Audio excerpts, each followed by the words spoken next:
네, 반갑습니다. 짠나무TV의 짠나무 인사드립니다. 오늘 부산은 좀 비가 좀 왔습니다. 지금은 그쳤는데, 심하게 가물었는데, 내릴 때 이왕 좀 이제까지 가물었던 거 다 해결할 수 있도록 좀 시원스럽게 막 하루 종일 내리면 좋았을 텐데, 그렇게는 아니고요. 어, 뭐, 그, 지금 상황을 보면, 제목도 제가 이렇게 쓰거든요. 너없이 물어뜯기를 중인 여야 그리고 언론. 과연 이제 마지막까지 끝까지 물어뜯을 수 있을지 아니면 그 전에 무슨 일들이 생길지.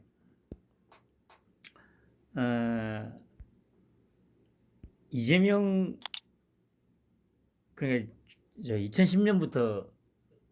그 성남시장 초창기 때 비서로 있었던 요 백종선, 이게 아마 그 아이돌 무슨 아이돌이었다는 무슨 백 제가 기억하기에 아마 백아현이었던가 뭐 얘의 아버지라고 하죠.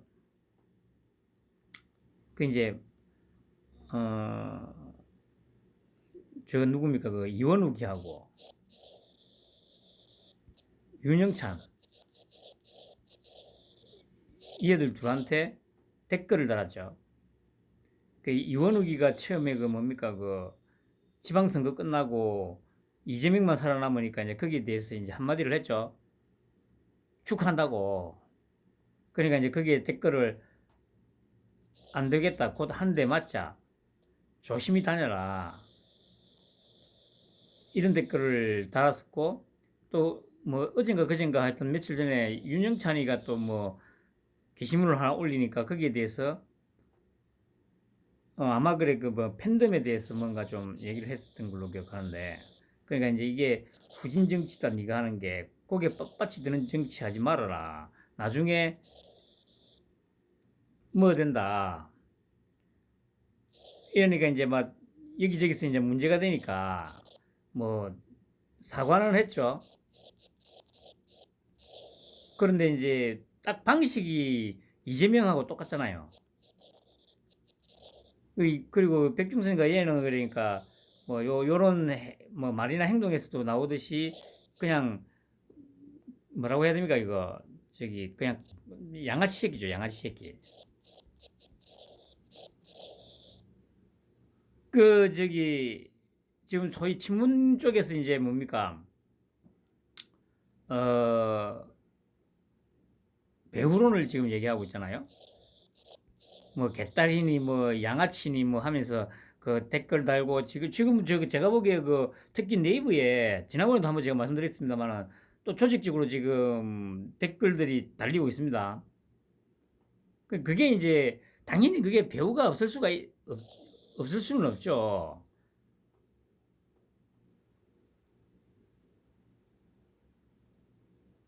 이렇게 뒤에서 이렇게 하라고 이제 시켜놓고 이렇게 하고 또 뭐 그냥 사과하고 또 좀 지나서 또 하고 사과하고, 이게 원래 요 빨갱이 새끼들이 수법이잖아요. 특히나 이제 이재명이 같은 경우는 이 새끼는 제일 양아치 쓰레기 아닙니까, 쓰레기.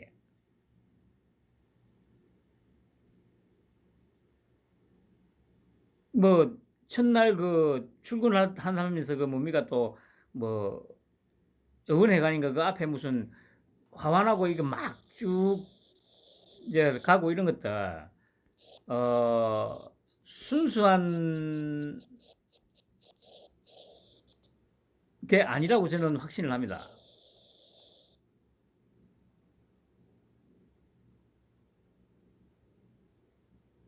뒤에서 뭔가가 보이지 않는 검은 손이 보이지 않는 검은 손이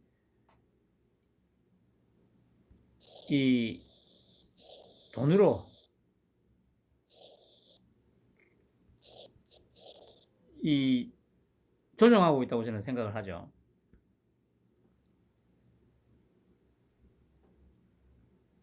하는 짓이 똑같잖아요. 그냥 생양아치 새끼들이 하는 짓이 그대로잖아. 근데 결국에는 어 그 역사가 말을 이제 말해 주듯이, 그러니까 이 뭐 이재명이나 이런 새끼들은 어 뭐랄까요?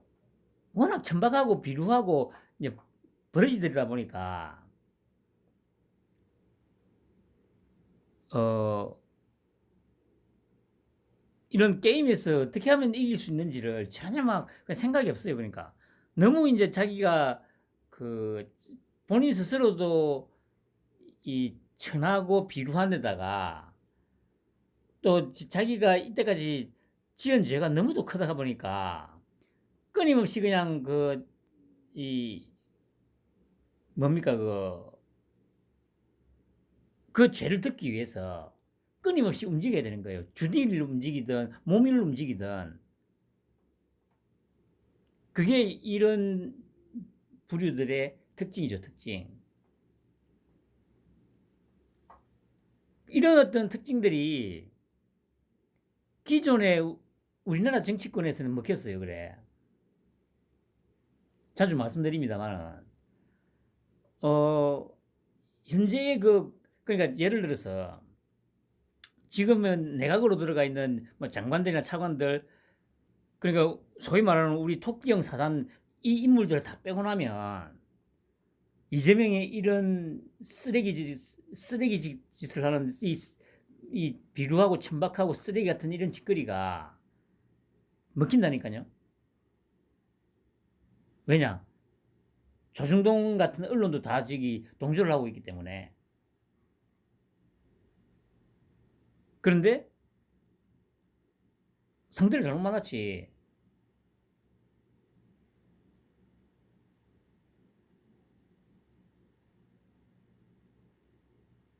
이 사람이 이 살아가면서 느끼는 게 뭡니까? 조급하게 움직이면 절대 이길 수가 없죠. 게임에서. 근데 이제 우리 토끼 형을 빼놓고는 나머지가 전부 다 조급해. 다 조급해. 그러니까 토끼 형하고요, 뭐 김건희, 한동훈이요, 이 지금 내각에 들어와 있는 인물들 빼면 너무 이제 천박하게 움직이고 있죠. 그러니까 이게 이 우리 토끼 형이 나타나기 전까지는 이게 먹혔어요. 그러다 보니까 얘들도 이제 그 습성이 너무 오랫동안 체화되어 있다 보니까 버리지 못하는 것다기보다는 이제 이게 어떻게든 통할 거라고 지금 굳게 믿고 있는 거죠. 계속하면 통할 거라는 걸. 뭐 흔히 하는 말로 뭐 10번째가 안 넘어가는 나무 없다고 뭐 그런 말도 있고 뭐 하듯이. 그런데 그게 안 된다니까. 이런 천박한 새끼들을 옆에다 두고 넌 오래 갈 수가 없죠. 특히 상대가 우리 토끼형이기 때문에 더 그렇죠.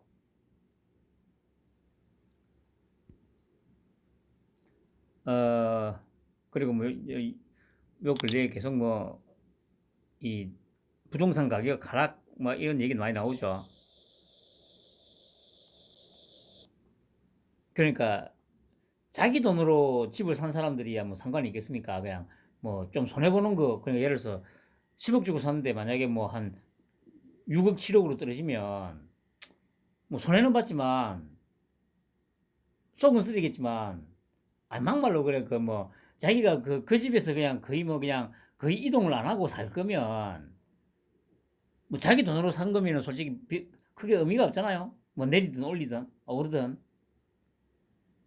그걸 그 집을 내가 이 뭐야 뭐 한 1, 2년 갖고 있다가 뻥튀기 해가지고 먹고 날라야지 생각한다면 모를까. 그게 아니고 그냥 사는 집이면 솔직히 뭐, 그리고 자기 돈으로 순수하게 100% 자기 자본으로만 샀으면 뭐 얼마간 떨어지든 상관은 없죠. 그런데 이제 모르겠어요. 뭐 솔직히 제가 보기에는 아마 우리나라 지금 특히 아파트에 들어가 사는 사람들 중에 정말 자기 돈으로 100% 아파트를 산 사람이 과연 10%가 10%가 될까요? 뭐 제가 보기에는 한 최대로 보더라도 한 10% 정도밖에 안 될 것 같은데, 그럼 나머지 90%는 대출을 끼고 샀다는 얘기죠. 뭐 그리고 요즘 뭐 뻑하면 뭐, 그러니까 부산도 뭐 모르겠어요. 뭐 아주 싼, 부산도 지금은 아마 평당 1,000만 원 밑으로가 거의 없는 걸로 알고 있습니다. 부산 전체적으로 다 봐더라도. 그러면 예를 들어서 뭐 한 30평짜리 하나 산다고 하면 최소 3억에서, 부산도 뭐 한 3억에서 4억은 들 거고, 그러면 이거를 순수하게 자기 돈만으로 사는 사람은 거의 없었을 겁니다. 그러면 최소한 뭐 절반 정도는 대출을 끼고 샀겠죠. 절반 정도는.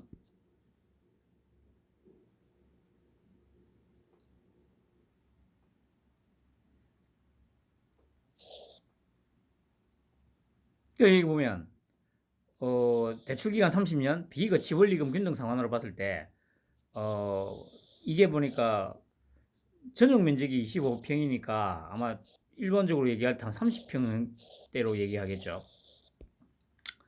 이게 이제 서울을 기준으로 평균 매매 가격이 12억 8천만 원, LTV 상한까지 치면은 이제 뭐 자기 돈 8억 4천, 대출금 4억 3천, 이렇게 대출을 받아가지고 하면 한 달에 291만 원을 갚아야 된다는 얘기죠. 291만 원씩 30년을 갚아야 된다는 얘기인데, 오 마이 갓, 매달 300만 원씩.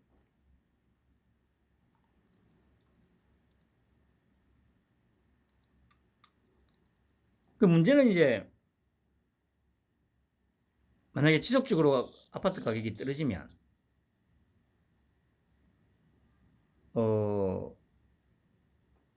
은행에서 그냥 가만 안 있잖아요. 예를 들어서 이게 13억짜리였는데 그래가지고 4억을 대출해줘가지고 그 저기 뭐야 집을 사게 했는데, 예를 들어서 이게 만약에 한 6억 정도로 떨어져 버린다. 만약에 그러면 은행에서는 이걸 그냥 그 경매에 넣을 거 아니야. 그 경매를 안 넣으려면은 담보를 더 넣어야 될 거 아니에요. 담보를.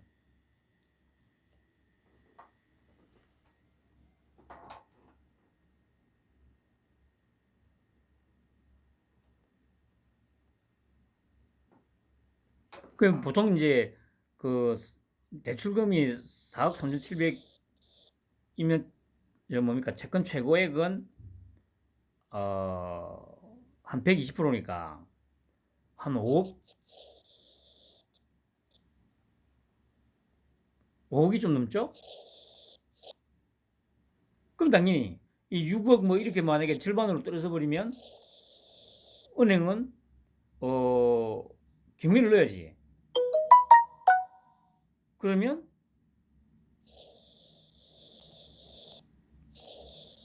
뭐 하여튼 어떻게 됩니까? 그러면 자기 돈 거의 다 틀리는 거 아니에요? 빈털털이 되는 거 아니야? 빈털털이.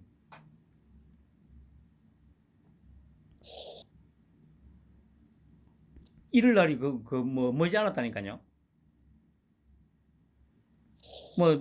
저야 상관없고, 그리고 뭐 이런 사람이 많이 생기면 생길수록 저한테는 좀 나을 수도 있어요. 저는 어차피 여기서 이제 장사를 하는데, 어, 신용불량자가 많이 생기면 생길수록 저한테는 좀 이제 이득이니까. 뭐 그래 열심히 뭐 빚내 가지고 집 산 사람들 그냥 다 망해 다 빠지기를 저는 기도 드리고 있습니다 지금. 그리고 그게 아니더라도 이 솔직히 제가 판단하기에는 지금 현재 우리나라 물론 지역마다 조금씩 차이는 있습니다만은 최소 50에서 최대 80%까지는 거품이 끄져야 된다고 저는 생각하거든요. 서울에 보세요. 아니 아파트 여기 부산도 마찬가지야. 저기 어디야 저 해운대에 가면 뭐 두산 위브 제니스 뭐 아이파크 이렇게 있는데 뭐 한 40억 50억 한다더라고요.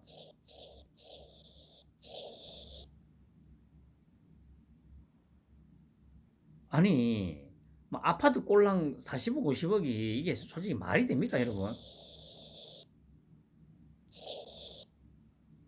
거기가 그래 뭐 특히 마린시티 가보면 그래 뭐 뻥 뚫려가지고 이제 뭐 고층에서 보면 이제 맑은 날에는 뭐 대마도도 보이고 한다고 합니다만은 겨우 그것 때문에 뭐 40억이니 50억이니 60억이니 뭐 서울도 마찬가지잖아요. 뭐 한강뷰 해가지고 무슨 30억 40억 하는데 아니 참 한강 그 볼 게 뭐 있다고 겨우 그거 조만큼 가진다고 해가지고 프리미엄 붙어가지고 30억 40억 한다는 게 그러니까 그런 거에 대해서 어떤 문제의식을 못 느끼고 있으니까 우리나라 사람들이 아니 여러분들 그 우리나라 사람들이 그 모르겠어요. 이걸 아는 사람이 많이 있는지는 모르겠는데 어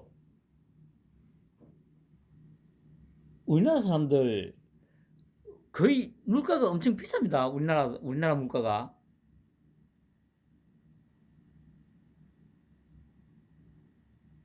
일본에 비해서도 훨씬 비싸고요. 아니 뭐 어젠가 그젠가 뭐 뉴스에 나왔다도 뭐 하더만 그 뉴욕 다음으로 비싸다고 했나 아니면 뉴욕보다 비싸다고 했나? 아니 도대체 우리나라가 경제 수준이라든가 어떤 이런 걸 봤을 때 일본보다 물가가 비싸고 미국보다 물가가 비쌀 이유가 있습니까? 근데 그런 거에 대해서 아무런 어떤 문제의식도 못 느끼고 그 비싸게 그냥 사서 쓰거나 먹어요. 아니 그리고 예를 들어서 보세요. 어 아니 그 요즘에는 뭐 물가가 하도 올라서 그런지 모르겠는데 제가 요 앞에 그 탑마트를 이제 자주 가는데 어 탑마트에 가면 저기 거의 항상 있었어요. 그게 아마 스페인 맥주인가 그런 걸로 알고 이름은 버진 미스트라고 혹시 아시는 분도 있을 겁니다. 그게 그러니까 4월 정도까지 이제 없을 때도 있는데 그래도 가면 절반 정도는 있었어요. 그게 500ml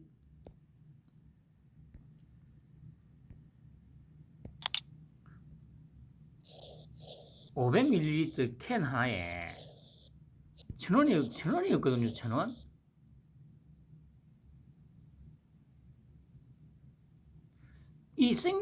맥주 캔 맥주가 스페인에서 온 건데 이게 500ml에 1,000원이었어요. 1,000원. 타마트에서. 근데 이게 맛이 없느냐? 뭐 물론 사람마다 다르겠습니다만은 저도 그렇고 저기 다다피님도 그렇고 괜찮다. 적어도 제가 보기에 뭐 우리 저기 나라에서 나오는 거 뭡니까 뭐 카스나 뭐 그런 거 정도는 충분히 된다고 지금 판단이 들거든요.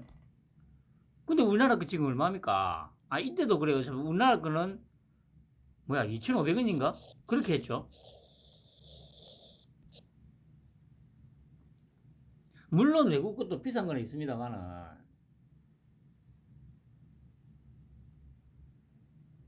제가 말씀드리는 그거예요. 외국에서 비싼 것들 유럽 맥주 무슨 저 뭡니까 스텔라 아르투아라든가 뭐 저 또 뭡니까 호가든이라든가 이런 것들 그런 것들하고 가격이 비슷하잖아요. 우리나라가 전 세계에서 맥주가 제일 맛없다고 소문이 난 동네가 우리나라잖아요.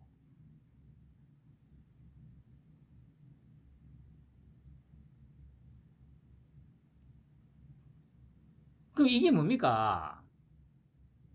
기업들의 담합이라는 얘기잖아. 담합. 왜냐하면 가격이 똑같잖아. 여러분들 그 통신사도 마찬가지입니다. 아니 3사가 요금제가 거의 동일해요. 그 예전에는 모르겠는데 요즘 특히 요즘에 보면 정액 요금제라는 거 이런 거 다 있지 않습니까? 한번 비교를 해보세요. SK, KT, LG U 플러스 요금이 다 똑같다니까. 근데 어떻게 요금이 다 똑같을 수가 있지? 분명히 차이가 나야 되잖아. 맥주값도 마찬가지잖아요. 소주값도 마찬가지잖아. 소주값 보면 똑같아. 아니 마트나 가서 한번 보세요. 물론 도수나 이런 거에 따라서는 좀 차이 있습니다만은 예를 들면 여기 탐마트를 가보면 뭐 여기는 부산이니까 있는 게 보통 이제 요 부산 경남 쪽하고 서울 쪽 그 소주가 있거든요. 그럼 예를 들어서 뭐 진로, 참이슬, 좋은데이, 화이트, 대선, 시원, 처음처럼 이런 정도가 있거든요. 그런데 도수가 같으면 가격이 똑같아. 지금은 보니까 다 1,400원인가 그래요. 16.5도짜리.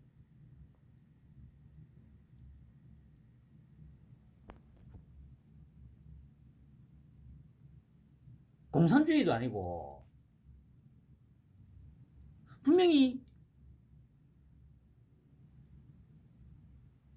다른 회사에서 뭐 솔직히 뭐 다른 제조 방법이 있지는 않습니다. 솔직히 어차피 히스킥 소주니까 그냥 주정 사와가지고 그냥 물 타는 게 다니까 그렇더라도 가격이 똑같을 수는 없잖아.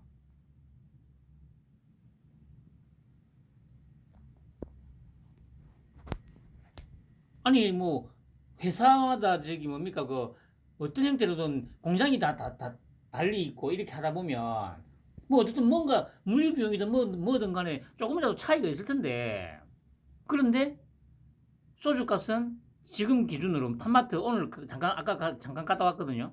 보니까 1,400원이에요. 1,400원. 16.5도짜리 기준 360ml짜리. 자가 1,400원 동일하다니까. 요즘에 그 수제맥 그저 뭡니까 그 수제맥주 많이 나오잖아요. 뭐 한맥이든 뭐 이런 것들 500ml 캔 맥주 2,500원에서 3,000원이에요. 진짜 똑같다니까. 하나가 2,500원이면 다 2,500원이고 3,000원 나면 다 똑같이 3,000원이에요. 수입 맥주도 마찬가지고 전부 이제 2,500원 아니면 3,000원이에요.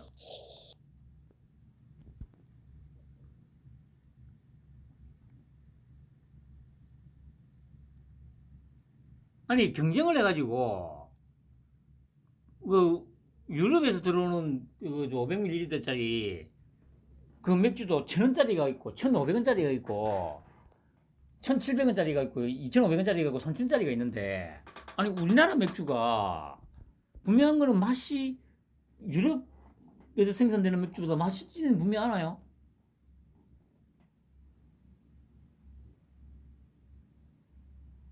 그런데 2,500원 하면 3,000원을 받잖아.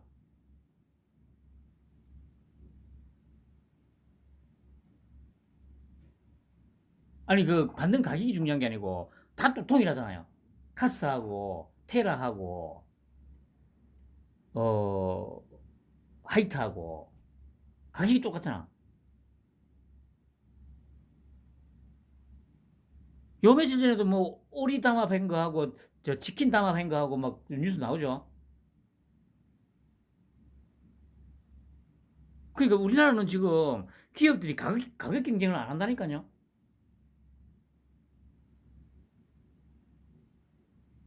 그 가격 경쟁이 안 되는 이유가 뭐겠어요? 담합한다는 얘기잖아. 담합한다는 거. 그래서 국세청 공정거래위원회가 지금 중요하다는 얘기입니다. 이런 것들 다 한번 지금 손보려고 지금 생각하고 있는 게 맞거든요. 아니 공정거래위원회가 하는 게 딱 정확하게 이거잖아.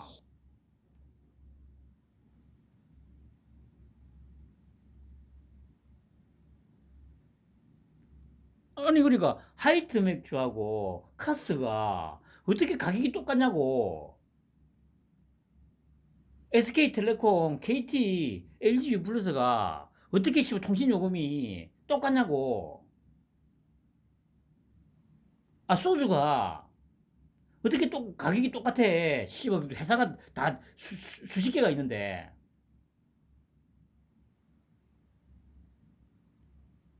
그런 거에 대해서 우리나라 사람들이 아무 문제의식을 못 느끼고 있어요, 지금. 개돼지가, 버러지가 맞다니까? 요 앞에, 뭐, 말했는지 모르겠는데, 그래. 일본에서, 제가 여기 가게 이름 지으니까 한 1년이 채 안 됐을 때였어요. 재작년 연말쯤이었으니까. 웬 사람이 가게 앞에 지나가다가, 뭐, 좀 이것저것 보고 있길래, 잠깐 얘기를 했었죠. 나이는 뭐, 아마 내보다 한 서너 살 정도 좀 어려 보이던데, 남자였어요. 뭐 이런저런 얘기를 하다가 보니까 자기가 97년 IMF 터지고 나서 바로 일본으로 넘어갔대요. 그러니까 20년 정도 일본에 있었던 거죠. 그런데 20년 동안 가까운데도 불구하고 단 한 번도 우리나라로 안 넘어왔었대요. 그냥 일본에서만 짱박혀서 살았던 거지, 20년 동안. 그리고 2019년,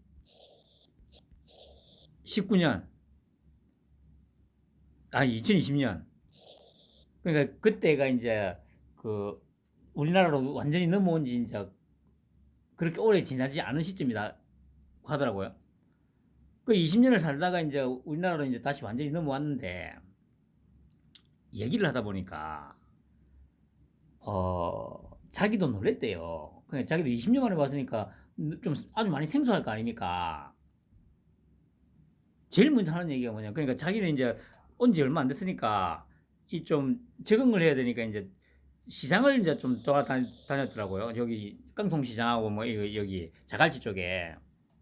그럼 이제 여기 깡통시장 여기도 보면 이제 뭐 미국이든 일본이든 이런 데서 들어오는 이제 물품들이 많으니까. 그 자기가 이제 또 봤더니 어, 이 얘기를 해요. 미국 상품인데 예를 들면 뭐 미국 제품 중에서 뭐 예를 들면 뭐 그냥 간단하게 얘기해서 과자가 있을 거 아닙니까? 뭐 프링글스 예를 들어서 하나 예를 들죠. 만약에 미국에서 들여올 거 아닙니까? 똑같은 건데 일본에서 만약에 1,000원을 하는데 우리나라에서는 2,000원을 한대요.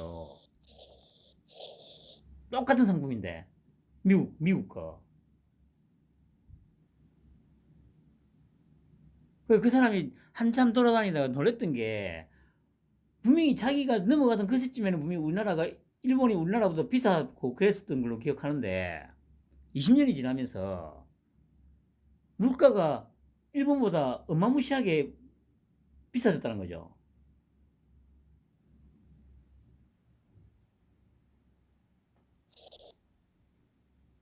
그럼 이제 자기가 하는 말이 우리나라가 지금 유일하게 일본보다 싼 게 딱 하나가 있대요. 딱 하나. 대중교통요금.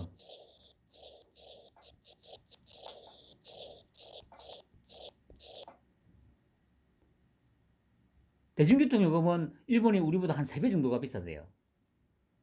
근데 이거 제외하면 100% 우리나라가 일본보다 훨씬 비싸대요. 그걸 단적으로 얘기하는데 뭐냐면 다이소를 가면 일본에도 다이소가 있지 않습니까? 우리나라에도 다이소가 있죠. 근데 우리나라에 다이소 가면 1,000원짜리는 별로 안 보입니다. 그러니까 비율로 따지면 이제 1,000원짜리하고 더 비싼 거 비율로 따지면 한 2대 8 정도가 되는데 일본 다이소에 가면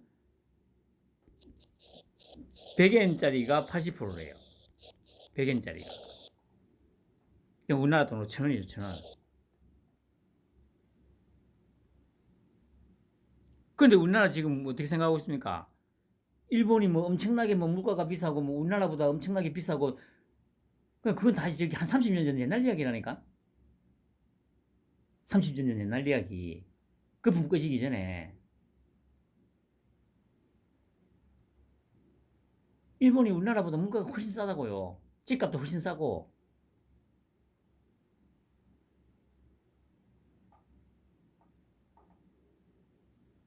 근데 그 비싸게 쓰면서도 당연한 것처럼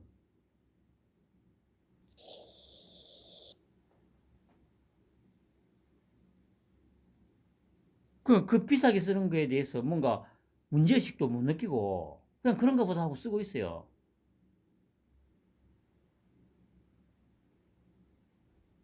참말로. 그리고 공수처가 뭐 박지원에 대해서 선거법 위반, 허위사실 유포.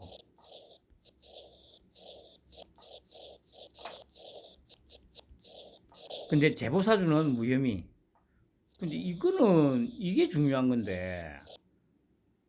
다 대표님이 하는 얘기가 이거는 좀 실력이 있어야 된다고. 이거는 뭐 실력이 있고 그거가 필요 없는 거 아닙니까? 그냥 그 말한 거 그게 사실인지 아닌지만 판단하면 되니까. 정작 이거는 무혐의 처분. 그러니까 이거 무혐의는 이제 아이고 우리 실력 없어서 못 바뀌니까 그냥 뭐 무혐의 처리할래 이거라는 거죠. 뭐 어쨌든 이 새끼는 아이고 80이 넘어가지고 참. 그러니까 공수처가 뭐 그러니까 이 빨갱이 새끼들이 뭐 만든 게 뭐 오죽하겠어요. 근데 중요한 건 이제 공수처를 만약에 안 없애고 만약에 다시 문과리를 싹 시키면 또 막 민주당하고 저쪽에서는 또 지랄지랄 할 거 아니에요. 특수통하고 이런 애들 갖다 박아가지고 실력 있는 애들도 쭉쭉 갖다 박으면 민주당은 또 지랄지랄 할 거 아니야. 뭐 그 꼴을 볼 수도 있겠죠.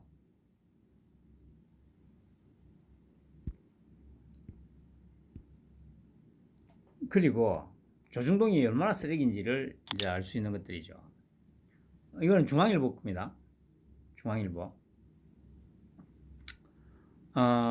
단독 해가지고 보수 이석연의 쓴소리 한동훈 인사관리단 위헌 이렇게 돼 있더라고요. 그러니까 제목은 딱 이거고 첫 구절이 보수 진영에서 윤석열 정부의 시행령 정치에 우려를 표현하는 목소리가 처음 나왔다. 뭐 그러면서 2020년 총선 당시 미래통합당의 공천관리위원회 부위원장 이석연 전 부처장 정부조직법상 뭐 이런 위헌 소지가 나분하다. 법도 저도 모르는 새끼들이. 그래서 제가 한번 프로필이 어떤가 봤어요. 아니나 다를까 빨갱이야. 정읍 출생이야. 그리고 경실련 출신이야. 빨갱이. 그래 보세요. 4.15 총선 당시에 공천관리위원회 부위원장 이때 위원장이 그 새끼였잖아. 공병호. 그 이런 빨갱이 새끼들이 공천을 했는데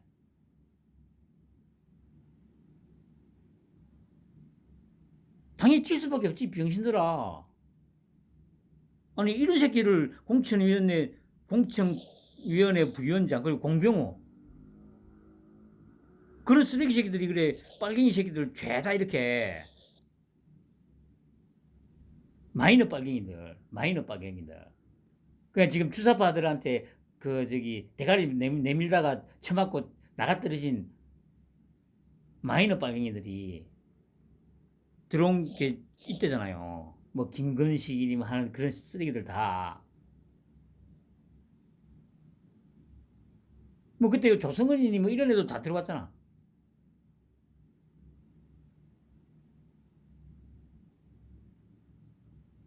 그러니까 사이로는 씨발 부정선거 아니야 이 씨발놈들아. 뭐 우스갯소리지만 다대표님도 하는 말이 에이 씨발 그게 아니고 혹시 저기 이 빨갱이 새끼들이 실제로 지론조사를 해보니까 한 230석 정도 나올 것 같으니까 오히려 씨발 그래 아니, 이건 너무 심하다 해가지고, 이 당시에 이 쓰레기들을 갖다가 백색 만들어준 거 아닌가. 아, 솔직히 그랬을 수도 있겠다는 생각도 들어요. 어휴, 쓰레기 같은 것들. 아무튼 이건 중앙일보고, 또 이제 조선일보가, 또 이 제목이 딱 해, 보수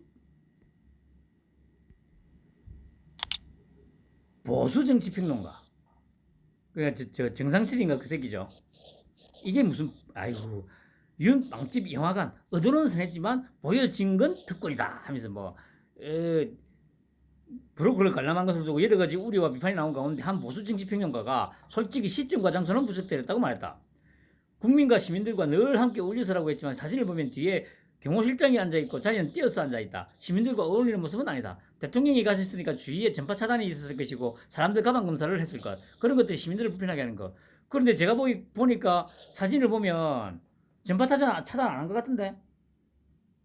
그 안에서 전부 스마트폰 보고 막 뭐 하고 있던데 전부 다. 이 정상철이가 누군가 또 봤더니 김무성이 따까리 했던 새끼더라고요. 그리고 작년에 우리 토끼 형 이제 대선 출마하고 했을 때 윤석열 엑스파일 주다 보고 아 이건 아니다. 그리고 김건희 허위 경력 관련해서 개소리 했던 새끼. 이런 새끼들이 보수 정치 평론가. 또 보수 이석연의 쓴소리. 조선일보 또 중앙일보. 동아일보도 이런 비슷한 거 있었을 건데 일단 그걸 빼고요. 여러분 보세요. 뭔가 좀 냄새 나지 않아요? 냄새가? 나중에 좀 더 자세하게 말씀드리고 백운규 구속영장 청구됐죠. 그러니까 이게 바로 실력 차이 아닙니까? 검찰에서는 5월달에 압수수색 쫙 해가지고 분석하는데 한 2주 걸렸죠. 그리고 소환해가지고 14시간 조사하고 3일인가 지나서 영장 치고. 근데 경찰은 지금 뭐 하고 있습니까? 작년부터 그 이재명이 그 뭡니까 뭐 아들로 뭐 떡친 거부터 해가지고 탈탈 틀었잖아요. 작년부터. 근데 지금 경찰에서는 이재명 사건 관련해서 진행되는 게 아무것도 없어요. 그리고 얼마 전에는 그 법인카드 썼다는 129곳 남의 장사집에 가가지고 다 집있잖아. 아니 그 사람들은 가뜩이나 장사가 안 되는데 동네 장사하는 사람들 아니야. 그런데 그 가가지고 하루 종일 가가지고 탈탈 여기저기 다 쑤시고 다니면 그 이후로 장사 제대로 하겠어요? 동네에 씨발 뭐 나쁜 인식 바뀌었을 거 아니야. 그게 경찰이잖아 경찰. 그 저번에 제가 얘기했잖아요. 아니 씨발 법인카드 쓴 내역을 버리면 그냥 카드사에다가 문의하면 되잖아 이 씨발. 근데 이 뭐하는 짓이야 이게. 근데 이 꼬라지를 보고도 그래 보수라는 새끼들이 어? 이게 경찰이 이래서 안 된다고 이래서 수사권 주면 안 된다고 얘기한 새끼가 단 한 놈이라도 있었냐고. 이 쓰레기 같은 새끼들아. 그러니까 빨갱이 새끼들보다 더 나쁜 새끼들이라고 니들은. 씨발 그래도 빨갱이 새끼들은 어쨌든 그 신용으로라도 하잖아. 말이라도 한마디 해주고.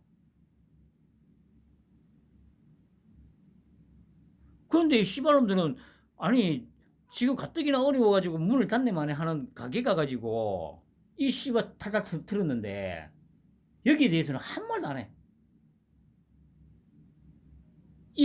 그 언론이 제대로 됐으면 이 봐라 경찰은 이렇기 때문에 이 경찰한테 수사권이 가면 안 된다. 언론이 만약에 진짜 언론이라면 그렇게 기사를 써야 될 거 아니야. 그래 씨발 그래 소위 말하는 그래 한겨레하고 뭐 오마이니 뭐 경향이니 이런 새끼들은 또 뭔데? 뭐 서민 위하는 척 씨발 노동자들 위하는 척 존나게 하면서 왜 그런 기사는 안 쓰냐고.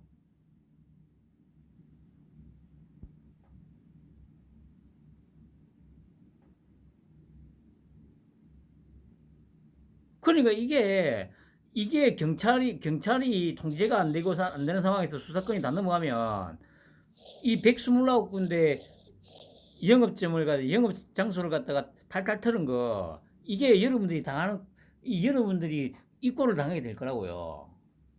가게를 하고 있으면 만약에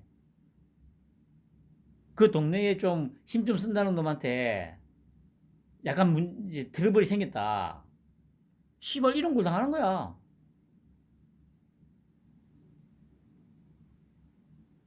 그럼 뭐 진짜 우리 같은 서민들은 찍소리도 못하고 그냥 씨발 숨죽이고 살아야 돼. 그걸 지금 이 사례에서 정확하게 보여주고 있잖아요. 이 경찰이라는 새끼들이 무슨 짓을 할지 딱 보여줬잖아.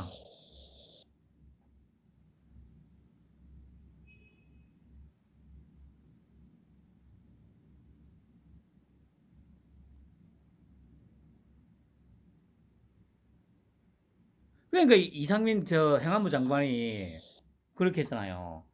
경찰이 왜 독립해야 되냐고. 그러니까 이전 정권이나 이런 데서는 그런 소리 절대 못하죠. 새가슴인 새끼들밖에 없으니까. 그 봐, 이런 새끼들인데 이게 독립을 해가 되겠어? 철저하게 감시를 받아야지, 통제를 받아야지. 이런 새끼들이 날뛴다고 한번 생각해 보세요. 진짜 여러분들 가게에 뭐 아니면 예를 들어서 뭐 직장을 다닌다 하더라도 아 씨발 그 뭐 약간 문제 생기면 하루가 멀다고 씨발 경찰서 나오라고 할 거 아니야. 그럼 회사에서 출근도 못 하고 그럼 회사에서 소문도 안 할 거 아니야. 그 정확히 내용이 뭔지도 모르고 뭐 씨발 맨날 경찰 그 불려가 다니면서 조사받네. 그럼 밥줄 끊어지는 거야.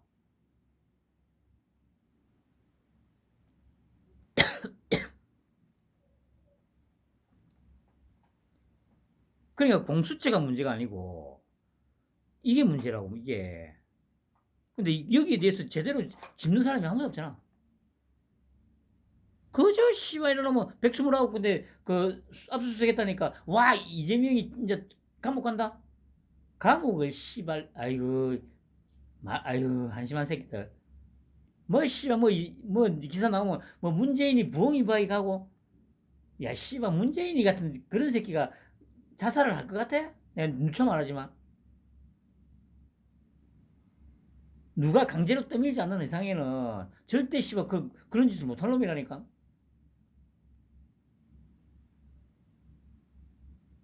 뭐 민주당 해산? 아유 미친 새끼들. 아유 참 나라 꼬라지 하고는.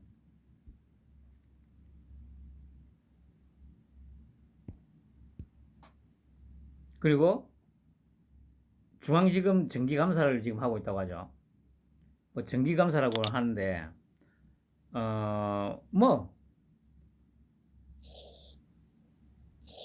중앙지검에서 맡았던 사건들, 전 정권 권력형 비리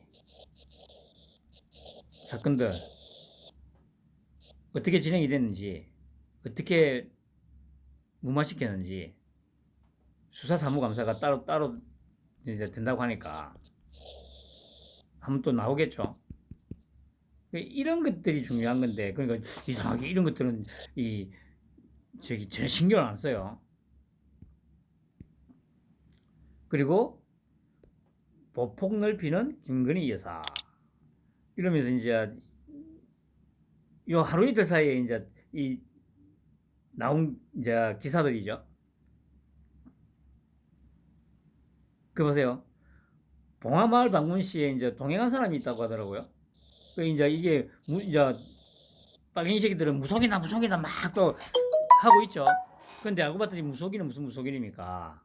그 뭐 대학 그 한국무용인과 전공한 대학 교수라고 하죠. 그리고 박지원이 저렇게 다니다 또 실수하면 큰 문제다. 이원욱이 진짜 대통령은 김건희다. 진중권이 여사님 강신업 정리하세요. 민주당 김건희 사적 지인 동행, 비선 논란 자초, 이유 밝혀라. 한겨레는 또 김건희 여사 지인도 공식 경호받았다. 봉화의 코바나 전무 동행. 조선일보 야권 이번엔 김건희 깃불 성행설 제기 K뷰티 프로젝트인가. 이 들으면 느낌이 안 옵니까? 박근혜 탄핵 시점에 언론에서 보도하던 것들하고 거의 유사하죠. 딱 똑같잖아. 아까 말씀드렸지, 보수 평론가 보수에서 처음으로 쓴 소리가 나왔다, 위헌 소지 있다. 조선중앙.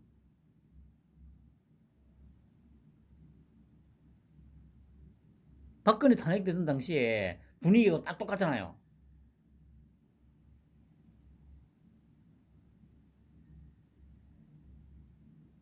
그러니까 이게 뭡니까? 얘들이 자기들 요구 조건이라든가 자기들 말을 전혀 안 들으니까 이제 박근혜 시즌2를 한번 만들어 보겠다고 이제 이 짓을 하는 거죠. 근데 이게 제가 계속 말씀드립니다만은 상대가 다르다는 걸 얘들은 지금 아직 전혀 이제 생각을 안 하고 있는 게 맞아요. 이게 그러니까 박근혜가 자기들 의도대로 너무 쉽게 이제 탄핵이 되고 막 이게 되니까 그 방식대로 하면 자기들 마음대로 또 할 수 있을 거라고 생각하나 봐요. 제가 말씀드리지 않습니까? 이런 어떤 그러니까 지금 누굽니까? 특히 우리 토끼 형하고 김건희가 하는 말이나 행동은 모든 게 의도된 거라니까? 이런 것들을 다 간파하고 있는 거예요. 그러니까 우리나라 언론이, 우리나라 사람들이 어떤 거에 미쳐가지고 광분하는지를, 그리고 특히 그 정점이 박근혜 탄핵 때였잖아. 조작된 태블릿 해가지고 의상실에서 뭘 했네, 연설문을 고쳤네, 뭘 했네 하면서 그게 정확하게 먹혔거든요. 근데 그게 그러니까 그 당시에 5년 전에 그게 정확하게 먹힌 사례가 있다 보니까 얘들이 우리 토끼 형도 그런 식으로 몰아가면 아마 박근혜 때처럼 그렇게 자기들이 승리할 수 있을 거라고 아마 지금 생각하고 있는 게 맞아요. 그 구조가 똑같잖아. 보세요. 비선 얘기 나오고. 이게 민주당만 이렇게 움직이는 게 아니라니까. 박근혜 탄핵 때하고 지금 거의 똑같은 상황이라니까요.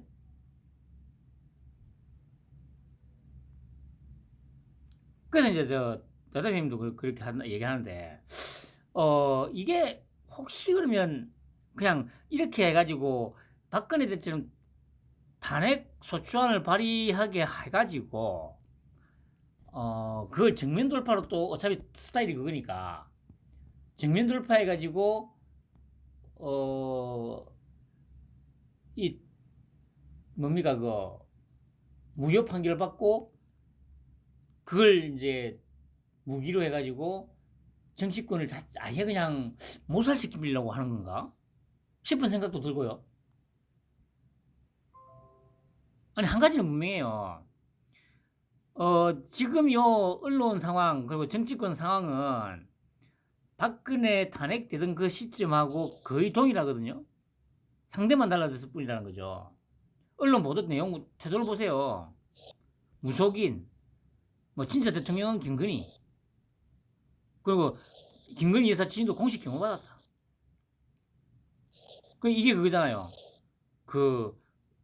사적인 어떤 신분 있는 사람인데 왜 공식적으로 경호를 받냐. 이거 뭡니까, 불법 어전. 불법 어전하면 이제 김혜경이 떠오르잖아요. 김혜경이가.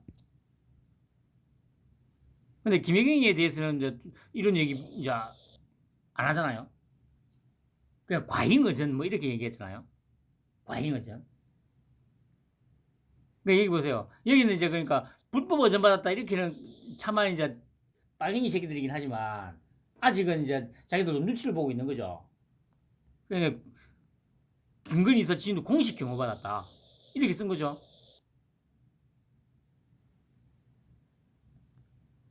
그 지금 또 모든 언론이 이렇게 이제 장단을 맞추고 있지 않습니까?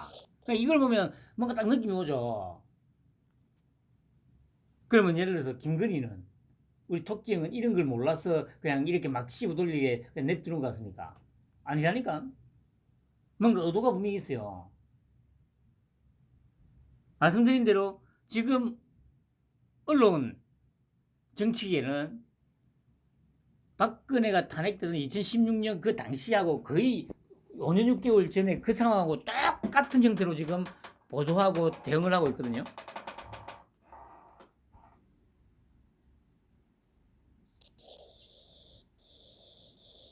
그래서 하여튼 그래. 근데 이제 그러니까 이게 청와대로 들어갔으면 진짜 쉽게 먹히죠. 이 프레임들이. 근데 일단 지금은 그게 없거든요. 그러니까 이제 처음에 말씀드렸습니다만은 얘들이 박근혜를 너무 쉽게 탄핵을 시킨 그 경험 때문에 토끼 형도 그렇게 자기들 마음대로 흔들어 가지고 잡아뜨릴 수 있을 거라고 지금 생각하는 것 같아요. 이게 사람도 마찬가지잖아요. 이게 자신을 파멸로 이끄는 지름길이 되잖아요. 사자도 호랑이도 토끼 한 마리 잡기 위해서 최대한 몸을 낮췄다가 전신전력으로 사냥을 하잖아요.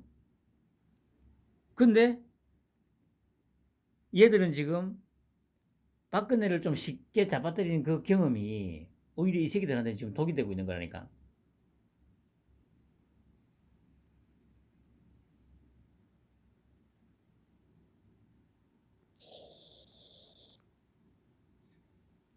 정확히 어떤 방향으로 조질지는 모르겠는데 이 상황을 지금 방치하고 있는 것만큼은 분명하거든요. 제가 늘 말씀드리잖아요. 온갖 쓰레기들 다 동원돼가지고 5년 6개월 전에 상황과 똑같이 지금 돌아가고 있습니다. 언론하고 정치권에서는. 그 보세요. 기쁠 성형설. 이거 뭡니까? 박근혜 때 그 뭡니까? 뭐 보톡스 맞고 막 했다고. 똑같잖아. 똑같잖아. 이게 박근혜를 쉽게 탄핵시킨 그 경험이 얘들을 전혀 지금 긴장도 않고 그냥 이렇게 하면 충분히 우리가 막 하고 싶은 대로 다 할 수 있을 거라고 너무 쉽게 생각하고 지금 이 짓을 하고 있는 거예요.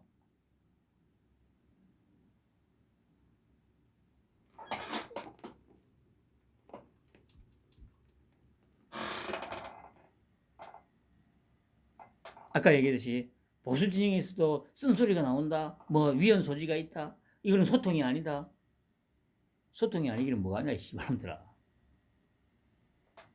그 정확하게 어떤 형태로 몰아가지고 싹 쓸어낼지는 정확히 모르겠습니다만은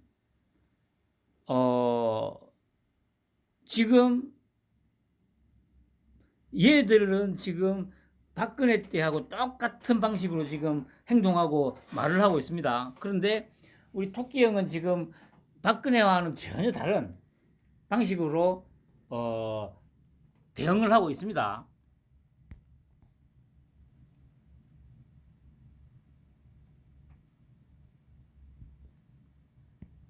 정확하게 어떤 방식으로 할지는 좀 더 지켜봐야 되긴 해요. 그런데 지금 상황은 그래요. 말씀드렸듯이 언론도 그렇고 정치권도 그렇고 지금 5년 6개월 전 박근혜를 탄핵시키던 그 시점에 어떤 말과 행동, 보도, 행태를 지금 정확하게 띄고 있거든요. 당연히 이거는 토끼 형하고 김건희하고 한동훈이는 회심의 미소를 짓고 있을 거예요. 조금만 더. 그러니까 뭡니까? 덫 속으로 이 뭡니까 덫에 들어온 듯 해가지고 섣불리 잡으려고 하면 도망가죠.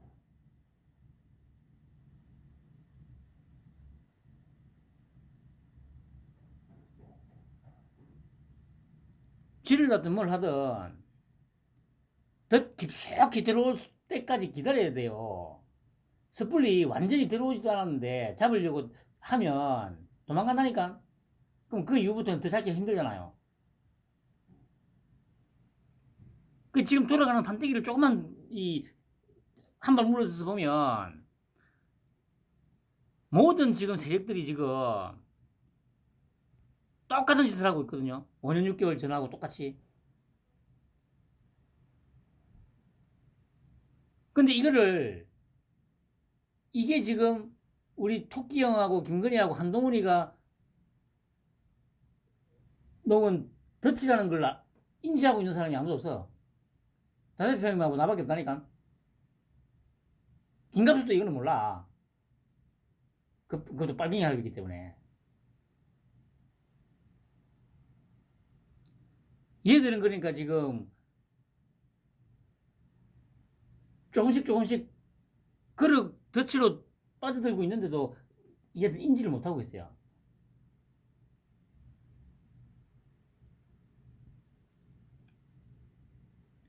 완벽하게 덫에 들어왔다고 판단이 되면 그때 한꺼번에 뭐 어떤 방법인지는 모르겠습니다만 아마 그렇게 될 거예요. 그게 왜냐면 이런 것들을 그래 그 김창기 국세청장 오늘 임명했죠. 근데 오늘 그래 아침에 내가 도어스태핑 할 때도 그랬지 않습니까? 이걸 물으니까 아니 뭐 그래 그 세무행정은 시급하니까 빨리 해야 되는데 돼서 했고 저 뭡니까 그 박순애 교육부 장관하고 그 김성희 그 저기 보건복지부 장관은 뭐 원이 국회가 그 구성이 될 때까지 기다리겠다고 그 강 생각을 해보세요. 아니 막말로 그러면 뭐 국세청장이 뭐 딱히 급할 건 뭐가 있어. 그러잖아요. 국세청장은 이것도 돈이잖아 돈. 돈하고 관련된 거 아니에요. 그럼 느낌이 딱 오잖아. 그 돈하고 관련된 쪽에 그 자기 부하들 심는 거 특수통 심는 거는 누가 뭐라고 해도 해버려. 국세청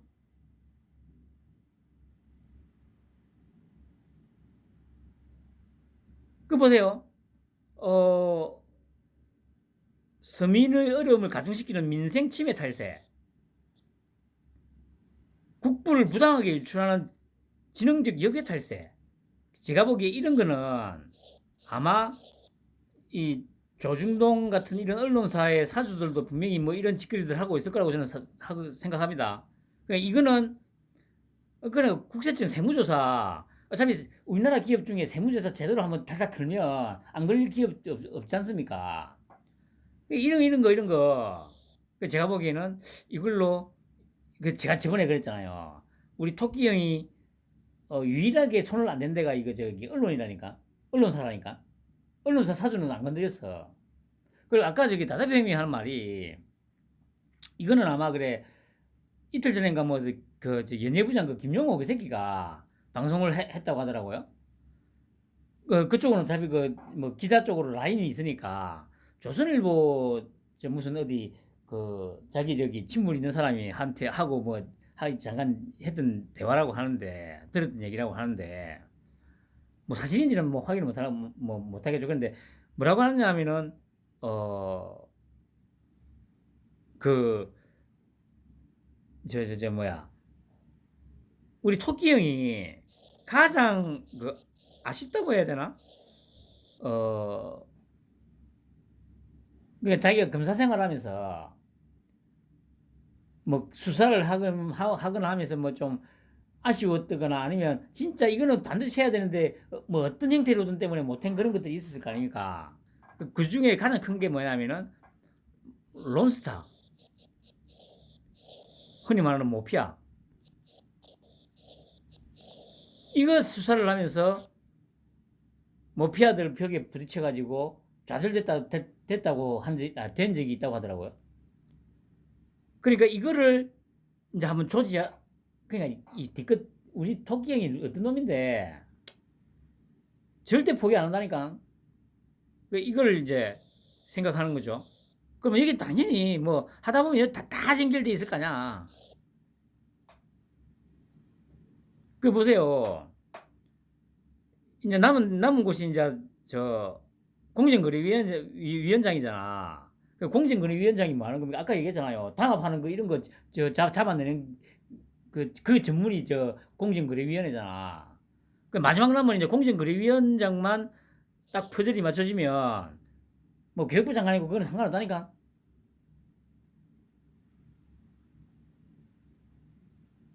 근데 이걸 지금 눈치를 채고도 말을 안 하는 건지.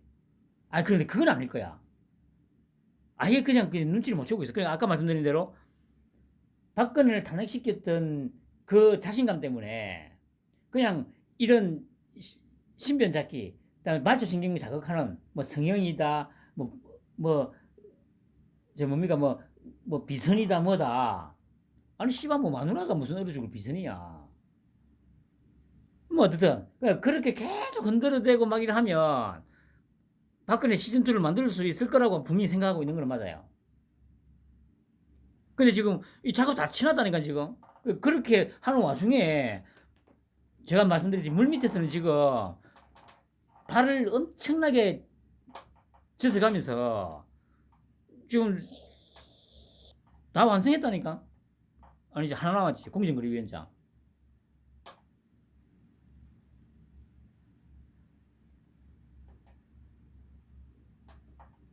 그 얘기했듯이 빨갱이들은 그래도 이 본능적으로 이제 이 느낌을 갖고 있는 건 맞아요. 최재성이도 오늘 뭐라더라?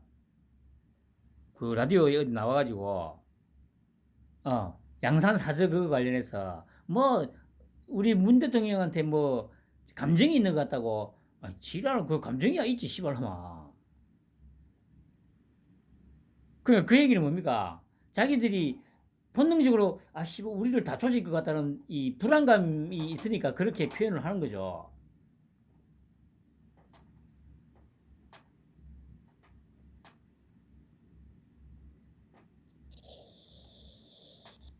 그게 뭐 말미에 또 보고방식 간소화하고 실용적이고 효율적인 조직 문화를 구축해야 한다.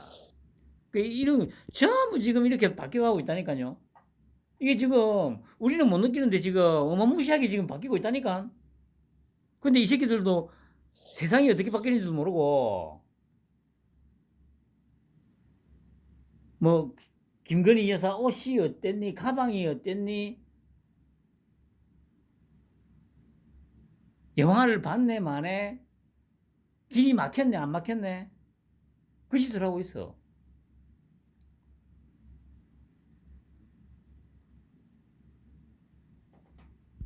조금만 기다려보세요.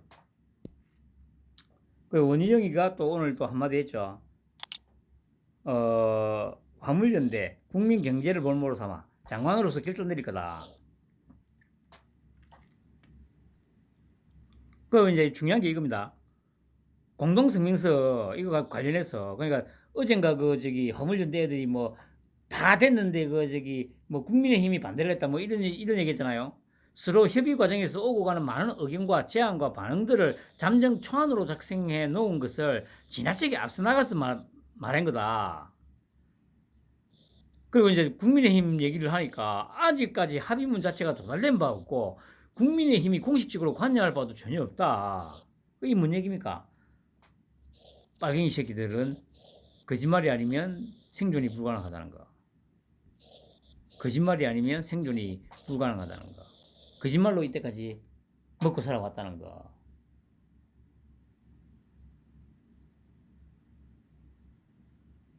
이거 정말 이렇게 바뀌고 있다니까요. 이렇게 바뀌고 있는데 김건희 옷이었더니 가방이었더니 봉하마을 갔는데 뭐 사적으로 뭐 그래 씨발 어쩌라고.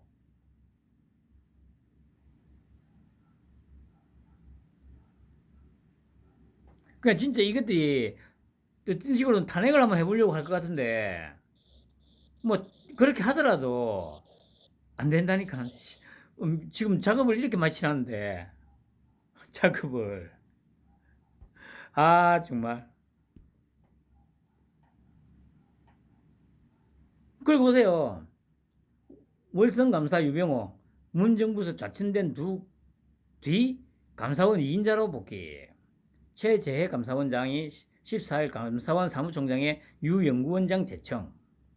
유연구원장 그러니까 월성 1호기 조기 폐쇄를 결정하는 과정에서 경제성을 불합리하게 평가했다고 결론을 내리면서 쫓겨났죠.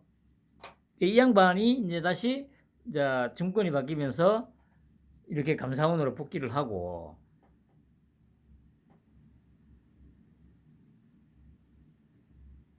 이인자로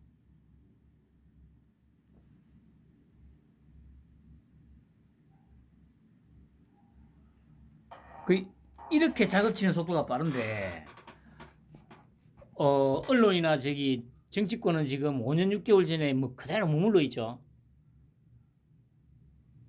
김건희 가만히 있으라 나대다가 큰일 난다 그러고 있어요. 또 한 번 말씀드리지만 빨갱이 새끼들이 그러는 거야 막 이해는 하는데 소위 보수라는 새끼들이 아니 뭐 그래 그렇게 하다가 니들도 같이 쓸려갈 거야. 조금만 기다려봐 미친 새끼들아. 그 시행령 지원법 위헌 소지가 많다고 뭐 얘기를 했죠. 그러니까 또 칠할발광하죠.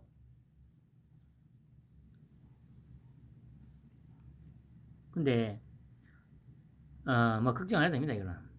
그러니까 계속 이런 식으로 얘기를 하는 것 자체도 이걸로 뭐 서로 물고 뜨더라 계속 끊어주는 거라니까요. 그러면서 자기 할 거 다 하잖아. 제가 말씀드리듯이 지금 권력기관 수사를 할 수 있고 돈의 흐름을 추적할 수 있는 그 권력기관에 지금 인원들은 지금 차곡차곡 다 임명이 됐다니까. 특수통 검사들로. 마지막 하나 이제 공정거래위원장. 그거 딱 꽂히는 순간 퍼즐이 완성되니까 그때 이미 때가 늦지 씨발놈들아. 한번 탄핵 한번 시켜봐봐. 병신 새끼들. 뒤져야지. 그리고 한동훈이 또 이제 파격 지시해가지고. 근데 어찌 보면 이건 파격은 아닙니다. 그러니까 장관님, 뭐 선생님, 뭐 부장님, 선생은 놔두고 부장님, 뭐 차장님 이런 거 직급에 따라 붙는 님자는 이 원래 쓰는 게 아니거든요. 그 사장이면 사장이고 부장이면 그냥 부장이죠. 부장님이 아니고 그냥 부장으로 불러야 되는 게 맞아요. 근데 이제 습관적으로 우리들은 그냥 뭐 다 그냥 님자를 붙여 쓰잖아요. 근데 한동훈이가 님자 빼라. 그냥 장관, 차관, 국장 그렇게 하라고 지시를 했다는 거 아닙니까? 이렇게 세상은 어마무시하게 빠르게 흘러가고 있습니다. 이 변화의 물결은 거스를 수가 없습니다. 이렇게 지금 물결이 지금 거의 정반대로 지금 물줄기를 틀어가지고 지금 흘러가고 있는데 지금 관심이 아무도 없어요. 5년 6개월 전에 박근혜를 조작된 태블릿으로 탄핵시키던 그 시점에 딱 물러 있다 보니까 지금 정치권하고 언론은 그게 얼마나 어리석은 짓이었는지는 머지않았어 곧. 밝혀질 겁니다. 그리고 그제서 땅 치고 후회해야 소용없을 겁니다. 편안한 밤 보내시기 바랍니다.